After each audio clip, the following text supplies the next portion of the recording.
There's something buried deep beneath the cornfields of southwestern Ohio. Most people will never know it's there, but one man, an ordinary farmer, stumbled across it by accident. What he found wasn't old pipes or stone, or anything you might expect to find in a field, and the ones who came after made it clear. He was never supposed to see it. For 15 years, he's kept their secret. But now, at the edge of his life, he's ready to break his silence. And what he remembers will leave you questioning everything you think is safe beneath your feet. So buckle in tight and take a deep breath. You're about to hear from him directly, and this is something people have disappeared for knowing. Donovan, the truth about what happened on my family's farm in Ohio, has been eating me alive for years. Some nights I wake up gasping. I used to tell myself it would fade with time, but it hasn't. If anything, it's heavier now. And the strangest part? It didn't begin with a bad storm or some explosion. It started with something so ordinary, I almost ignored it. I was out in the cornfield that morning, late July. The air was thick, not yet hot, but heavy. One of those mornings where your skin prickles, and you can't decide if you need a jacket. I'd been walking the rows for a while, checking leaves, listening, and just checking in on things. The neighbor mentioned at the feed store a few days back that pests were tearing up his fields. Normally, I don't give much weight to what's happening in other fields. Farming teaches you to tune out most of it. But that morning, there was this crawl under my skin. That was the first sign. I took another step and the ground beneath me softened. Too much. My boots sank an inch deeper than they should have, and my first thought was sinkhole, or maybe a busted drainage channel. Southwestern Ohio soil doesn't usually give away like that. It's clay heavy, solid, not like the sandy stuff up near Lake Erie. Then my left foot vanished. 1 second I was upright. The next I was pitching forward, arms flailing, corn stalks snapping in my grip. Absolute confusion seized me as the earth gave way. My body slid down into darkness. The fall couldn't have been more than 6 or 7 feet, but in that instant, it felt endless. I just couldn't compute what was happening. I hit bottom hard. My right knee screamed. A sharp pain shot up my side where I'd slammed my hip. For a moment I couldn't breathe. Dirt rained down from above, and I lay there staring up at a perfect circle of morning sky, framed by corn stalks leaning over the hole. I told myself, "Get up, check for brakes, you're fine." But my head spun. The shock of it, the sheer suddenness. Alone in the middle of a field, nobody around for half a mile, and my cell phone sitting useless in the truck. Fear clawed at me. Nobody wants to lose mobility out here. Not when you're all alone like this, and not expected back for hours. Then the smell hit me. It wasn't just dirt. It was damp, old, like wet and rotting limestone. A cold, earthy scent that didn't belong just a few feet below the surface. I pushed myself upright, blinking in the dim light. My boots scraped against packed soil and broken rock. And that's when I saw something that defied all logic. The walls around me weren't natural. Here and there, beneath the dirt, were jagged stones fitted together in crude patterns. Not perfect masonry, but deliberate, like some kind of foundation. An old well, maybe. A forgotten root cellar. I'd heard of folks in Ohio finding relics from the 1800s, remnants of homesteads swallowed by time. But this was not that. It was much bigger, half buried in the dirt. At first I thought it was debris, stones, maybe a busted pipe, but as I moved my way closer, my stomach turned. It wasn't debris, it was a skull. Enormous, so massive my mind refused to register it at first. I froze, breath caught in my throat. The fight-or-flight response surged, and I almost slipped backward in the muck, but I couldn't look away. It leaned against a mound of soil, its brow ridge protruding like a cliff edge. Huge hollow eye sockets stared back in the dim light, black voids that seemed to watch. My chest tightened. This wasn't a cow or horse skull. I knew those shapes by heart. This was humanoid, ape-like, and impossibly large. Behind it, shadows hinted at 2 more forms, smaller maybe, or just buried deeper. My rational mind screamed, "It's a trick, a misidentified object. You hit your head." But my gut, the deep wordless part of me, knew better. I needed out of there ASAP. The sloped walls of the sinkhole glistened where damp earth mixed with shattered stone. I circled the edge, scanning for roots or rocks that might give me a handhold. The air felt colder down there, the silence heavier. I swore I heard a faint drip somewhere deeper in the darkness, like water echoing off unseen walls. Finally, I spotted a tangle of roots jutting from the soil. It wasn't much, but it was all I had. I started the climb. Each pull sent a stab of pain through my knee. Dirt and small rocks cascaded past me, pattering onto the cavern floor. Halfway up, I slipped. My chest smacked the slope. My hands scrambled, fingers clawing at loose soil until they found another grip. Heart hammering, I dragged myself up inch by inch, refusing to look back at that yawning void below. When I finally heaved myself over the edge, I lay there in the cornfield panting, staring at the pale sky. The sunlight seemed too bright, too cheerful for what I'd just seen. Back at the house, I staggered into the mudroom, tracking dirt across the floor. My knee had swollen to the size of a grapefruit, my jeans torn and filthy. I dropped onto a chair, head in my hands. My wife appeared in the doorway. "What happened to you?" "Fell," I muttered, my voice hoarse. She rushed over, fussing like she always did. Asked if I needed a doctor, if she should call a neighbor. I shook my head, eyes fixed on the floor. I didn't tell her all of it, just about the sinkhole. I couldn't even believe it myself. When she mentioned calling the neighbor to look at the hole, my stomach lurched. "Maybe wait," I said quickly. Too quickly. She raised an eyebrow but let it drop. That night, I barely slept. Every time I closed my eyes, I saw those hollow sockets. I kept replaying the fall, the smell, the oppressive stillness of that underground space. By dawn, I knew I had to go back. There was something more there, something that hadn't revealed itself yet. I just knew it. I limped out to the truck, grabbing a rope, flashlight, and hammer. My knee protested every step, but I couldn't let that stop me. Not now. Not after what I'd seen. At the edge of the field, I tied the rope to a steel stake and drove the stake deep into the soil. The sinkhole gaped before me ominously. I swallowed hard, adjusted my grip on the flashlight, and started down. This time, the descent was deliberate, controlled. The light beam cut through the gloom, illuminating the skull once more. The sight of it still sent a chill through me, even though I'd braced for it.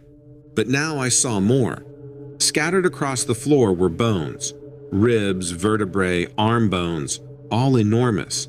A partial skeleton lay sprawled near the base of the wall, as if something had deposited it there and left it undisturbed for centuries.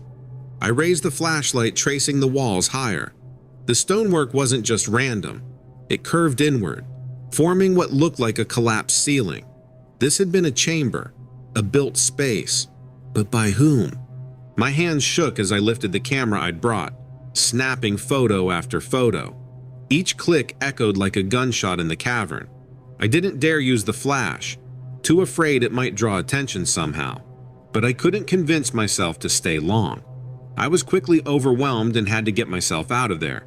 The next few days passed in a fog. Every time I passed a window, my eyes drifted to the field, towards that patch of dirt like it might reveal more secrets.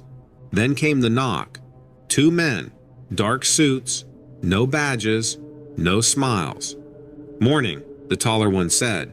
"We heard there's been a collapse on your land. We'd like to take a look." I didn't ask how they knew. My mouth went dry. "Who are you with?"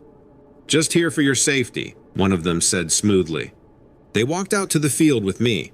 At the sinkhole, they didn't react with surprise. No muttered curses, no exclamations, just a long, quiet look like they knew more than they'd ever reveal. "Did you go down there?" "Might have," I said carefully. He nodded. "We'll need to bring in a containment team." That phrase sent a chill through me, and I stood there as they walked away, both of them on their phones relaying what they saw to some unseen listener by using wide, sweeping hand gestures. I decided to not process it too much and went back to the house. The next morning they came back. Trucks, big unmarked cargo vehicles. Men in dark uniforms poured out, moving with military precision. For days, the operation ran like clockwork, dawn to nightfall, machinery humming, floodlights glowing late into the night. I caught glimpses of crates being hoisted from the hole, long, narrow ones. Once I saw a padded bag shaped disturbingly, like an arm. My wife pressed her face to the kitchen window. What on earth is all this? I had no answer. 2 days later, the suits returned. Everything's been handled, the taller one said. There's no longer any danger. And my field? It's stable now. We'll fill it in. The leaner suit stepped closer. For your own peace of mind, we recommend you don't mention this to anyone. Neighbors, press, family. It's best left alone. Or what? I asked. He didn't answer, just gave me a look. The next morning, the trucks were gone. The sinkhole was filled, corn replanted. It's been 15 years since then. Some nights I hear a car door slam and wait for footsteps on the porch. A black SUV parked down the road for hours. A phone call that goes dead as soon as I answer. That camera, they never found it. It's still hidden in the attic. Battery long dead. Part of me wants to check the photos. Another part of me is terrified they'll confirm everything. I think about it every time I step outside at night. Every time I hear that low thrum of a helicopter in the distance. I'm in my 80s now.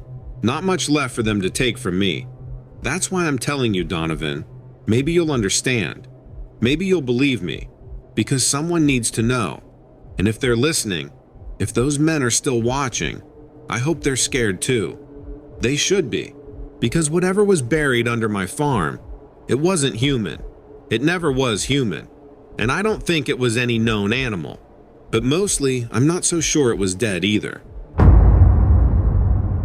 I've been the caretaker out here at the Faywood Hot Springs just north of Deming for almost a year now. And I've never had anything so unsettling happen as what I've been dealing with these past few weeks. Normally, it's just about making sure the pools stay reasonably clear and everybody respects the property boundaries. There aren't many neighbors, but we still have the occasional wanderer or lost desert traveler. The springs get a decent number of visitors who want the experience of a remote soaking site under the stars, especially in late summer. I mention this because I wanted to set the stage of how quiet and unremarkable, in a good way, my routine usually is. Because I'm out here so much, I notice little changes right away. If someone tramples the desert lavender near the pools, or if a coyote has been digging again, I'm pretty quick to pick up on it. Well, around mid-August, right after one of those weird monsoon storms that came in from the south, I found tracks around the secondary soaking pool. When I say tracks, I'm probably not doing them justice. They were more like elongated paw prints with what looked like distinct claw points etched into the mud. They were spaced in such a strange way. It's hard to explain, but they weren't quite spaced like a natural four-legged animal's gait. And they were big. I'm talking bigger than a large dog, and deeper in the mud than you'd expect, like something heavy was pressing down. I initially blamed a stray dog or possibly a large coyote, because they do roam around here, especially closer to nightfall. But something about the spacing of those prints got under my skin. I even tried measuring the stride with a piece of rebar I keep in the tool shed, just to see what I was dealing with. It didn't match the normal stride of anything I've come across. Not even the big feral dogs that sometimes come around. It seemed out of proportion. The front prints were narrower and deeper, and the back prints looked almost like they had an extra toe or something. I'm not a tracker by trade, so I can't say for sure, but I haven't seen anything like that before. I let it go for a couple of days, and I didn't see or hear anything unusual, apart from the usual distant howls you get late at night. Then I started finding these prints around other parts of the property, near the water line where the hot water overflows, and even near the old bathhouse that nobody really uses anymore. The prints seemed to come and go, like the creature or creatures was circling or pacing. Whenever I'd check in the morning, and I do a daily round around 6 a.m., I'd catch fresh sets. Sometimes they seemed more erratic, crossing back and forth like something agitated or searching. I remember on August 26th, I overheard a couple of guests who arrived late the night before, saying they heard weird panting sounds near their tent. They described it as if something large was just beyond the edges of their flashlight beam, exhaling in a low, husky manner. They never saw it, but they sure felt like it was stalking them. They probably assumed it was a coyote. I kept my mouth shut about the prints I'd been finding. I don't want to spook people from coming out here. This place depends on visitors, and I depend on the small paycheck. Then there was that weird incident on August 31st. A small group of day trippers mentioned they saw something moving quickly along the perimeter fence just after sunset. They said it was on two legs, but it moved oddly, almost wolf-like in its posture. They described a silhouette that seemed too tall for a coyote, but didn't appear like a normal person either. Again, I told them it was probably light playing tricks, or maybe a wild dog standing on a mound or something.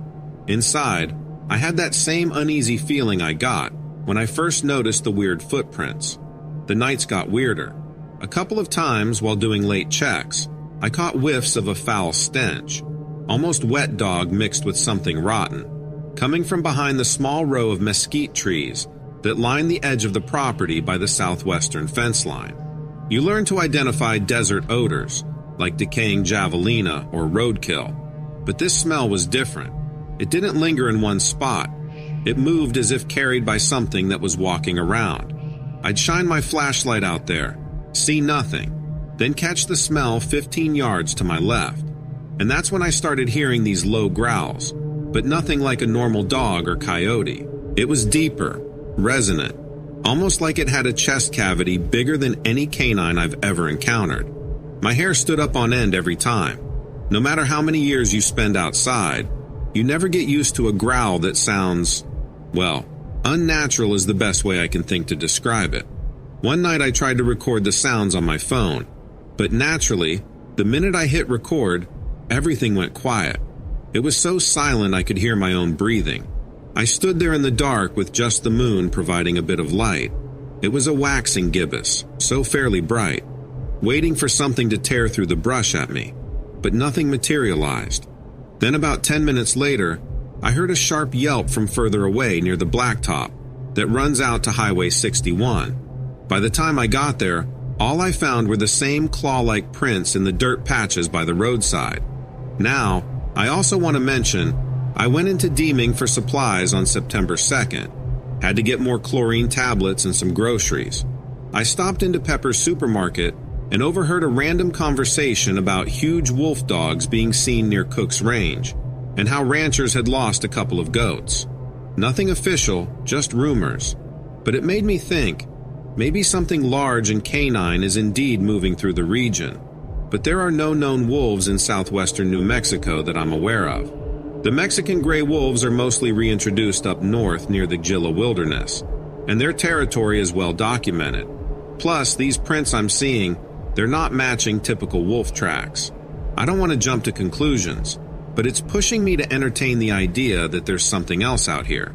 I've heard people talk about shapeshifters or skinwalkers around the Four Corners area, but we're way south from there. Still, doesn't mean it couldn't happen down here.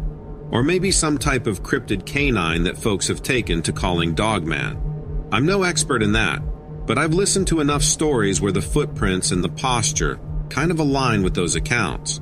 I'm not eager to see it up close, that's for sure. For the past couple of nights, I've been setting up small motion sensor lights around the property. I placed a few near the main soaking pool, a couple near the old bathhouse, and one near the fence. They're not super fancy, just battery-powered LED lights you can find at the local hardware store.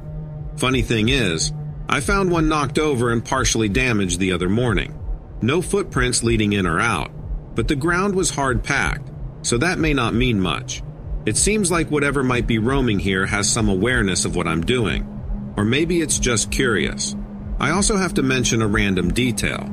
Sometimes I get an eerie feeling that I'm being watched from the roof of the old caretaker's cottage just after sundown. There's a slant to the roof that no normal animal would want to be on. Yet, while I'm outside checking the property, I can't shake the awareness that there's a figure or shape up there peering down at me. When I flash my light, I see nothing, but that feeling doesn't go away easily. Whether that's just my nerves or something else, I can't say. I'd like to think this will blow over. Maybe the creature is just passing through, an odd stray. But the more I see those bizarre footprints, the more spooked I get. There's something about them that suggests a creature that can walk on two legs for a time. The front prints sometimes vanish, as if it's balancing upright, then go back to all fours. Maybe it's a product of my imagination, but it's got me double-checking my locks at night. Been working as a wildlife tracker in northern Maine for close to 15 years now, mostly around Baxter State Park and the surrounding wilderness areas. Most of the time, my job's just trying to figure out where the moose are moving, or if a coyote pack's changed its hunting grounds, and maybe alert a few campers about black bear sightings. But I have to tell you, I had a very unsettling experience the second week of August that I can't quite wrap my head around. I'm used to seeing what normal predators leave behind: broken branches, stray tufts of fur, blood spatter in the brush. This was different. I was about 20 miles northeast of Millinocket, just off an old logging trail that's barely passable without four-wheel drive, checking on a report of a deer carcass that had shown up unexpectedly. Typically, you get a sense of how an animal was killed, whether it's a quick takedown by a black bear, or if it's the telltale chase and nip pattern of wolves or coyotes. Even though wolves are exceedingly rare here now, I still keep the possibility in mind. Anyway, what I found didn't look like anything I'd seen in the region. The kill site was methodical, not random or frenzied like you'd see from a normal predator. The deer was missing large portions of its flank, but the weird thing was how the rib cage had been carefully opened. I remember kneeling down and noticing there were no obvious drag marks leading away from the site, which is peculiar because most animals will either feed right there or haul their prey off somewhere safe. To top it off, there were strange tracks in the mud. I almost disregarded them at first because of the partial meltdown from the rain the day before, but one print was so defined. It had that canine shape, but it was bigger than any straightforward dog or coyote. I scratched my head, trying to think if some large breed of feral dog might be out here, but the spacing was off. It looked almost bipedal. The left and right tracks were more or less in line, and that set off a red flag in my mind. I watched the area for a while, stepping around carefully. I've seen bear tracks that can appear vaguely human-like in the right conditions, but this wasn't that sort of double-step overlap that black bears are known for, and the nails, claws, left little pinprick indentations at the ends of each toe. I actually took a moment to sort of measure them by putting my own boot next to the print. These were easily 2 or 3 inches longer than my size 11 boot, and maybe half again as wide.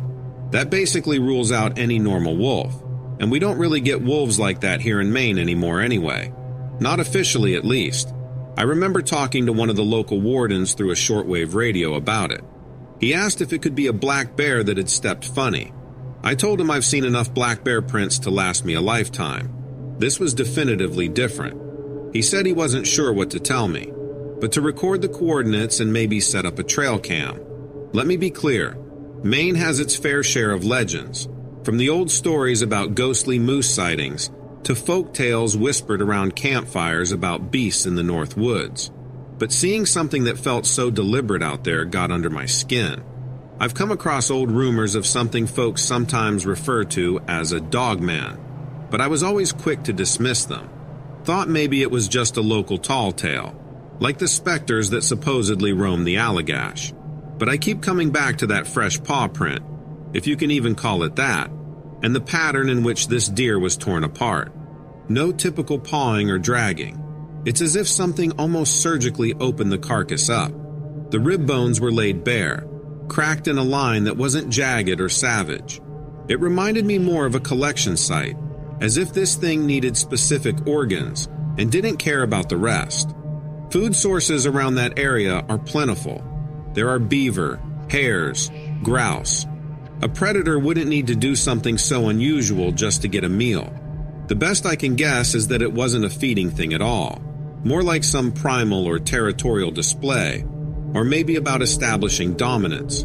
I can't shake the feeling that something with intelligence beyond the usual animal might have been responsible. The lack of random claw or bite marks is bugging me. While poking around for more evidence, it felt oddly quiet in the woods. The usual chatter, chickadees, squirrels, any rustling in the underbrush, was gone. I stayed put till dusk, half hoping I could catch a glimpse of whatever had been through. Sometimes you get a sense that something's watching you, even if you can't see it. That's exactly how I felt for an hour or two before the sun went down. A snapping twig behind a stand of spruce made me stand up so fast, I nearly dumped out my water canteen. I never saw anything, but I've never felt so uneasy in my own environment. I'm not the paranoid type, but I brought my notes and plaster casts of the few prints I could salvage to a friend of mine who used to teach biology at the University of Maine. She basically stared at the casts in silence for a full minute. She asked if I was sure there wasn't some trick of the light or partial overlap from separate footprints. I told her I was sure. That's the only reason I took the time to cast them in the first place. She never outright said anything about a large canine walking on 2 feet, but she seemed unsettled.